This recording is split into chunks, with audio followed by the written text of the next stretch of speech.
Now, as part of our Tech Spotlight segment, we'd like to introduce Josh Wade. He's with Nectar Media and Nectar Tasting Room. Hello, how are you?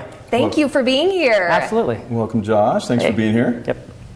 So tell us a little bit about you, Josh, maybe real quick where you're from, and tell us about your businesses.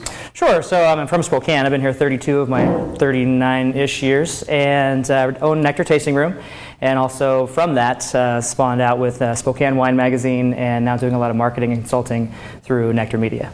You've got a lot going on right now. So tell us what's really hot in social media right now? In social media right now, it's still all about engagement and developing those little ecosystems that have some social collateral to them. But the biggest, newest thing that people are talking about is Pinterest. Yeah, tell us a little bit more about that, because I hear it all the time. So Pinterest is, if you just imagine if you have a vision board or a board of things that you're trying to collect and save. Usually we do that through our Internet Explorer favorites. So this is a public forum of being able to do that, and it's very visual based, and people are following images rather than brands, and it's an extremely viral website. It's actually grown to be one of the fastest growing websites in the history of websites, with over 11 million unique visitors in January. So for your business, Josh, you were able to really start out pretty much online, correct, and kind of build a following, and then you've really parlayed that into your own sort of social media business. Can you talk a little bit about that? Yeah, so I read a book several years ago that talked about we're in an age where we can brand ourselves using social media, and I took it literally and thought if I could open the doors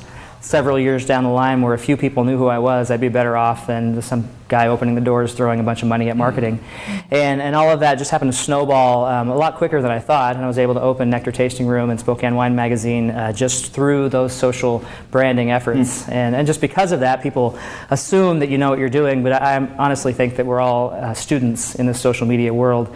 But because of that, I get asked to do a lot of teaching and consulting on it. Yeah, Monique reminds me all the time, just because we have a website, I'm definitely not a social media expert. Right, yes. Yeah, trust me. Yeah. So for those people that are maybe in construction, engineering, architecture, and kind of that whole industry sector, what are some ideas maybe you would share with them on how to use social media? Because it can get a little overwhelming, right? And you can spend a lot of your time online. You can. Yeah, and that's the thing, is you need to leverage the places that you're going to be most successful at. So if it's going to be in LinkedIn and developing business contacts, then use LinkedIn.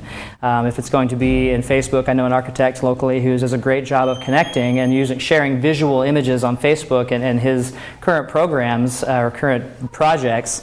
And what that does is just brings him top of mind in that industry. And I think we all know and would agree that being top of mind is what we all want to be, whether you're in real estate or construction or architecture. And then just back to the Pinterest thing, I think there's a lot of upside because engineering and architecture and construction is very visually based. That has so much positive upside to be able to share those images that people want to see. Graphics and design, those are pretty hot segments within Pinterest.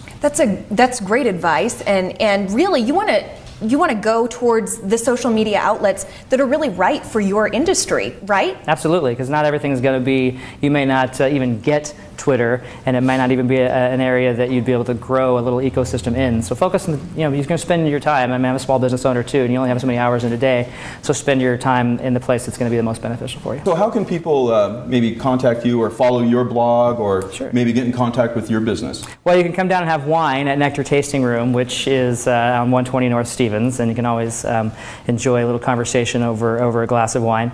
I do have a website that is still under production, but you can go there. It has elements to it. It's nectarmedia.co, one of the new web things. So nectarmedia.co, and you can obviously get a hold of me at nectartastingroom.com. Find me on Twitter at nectarmedia, Facebook at there's all kinds of places you can find me, I'm sure.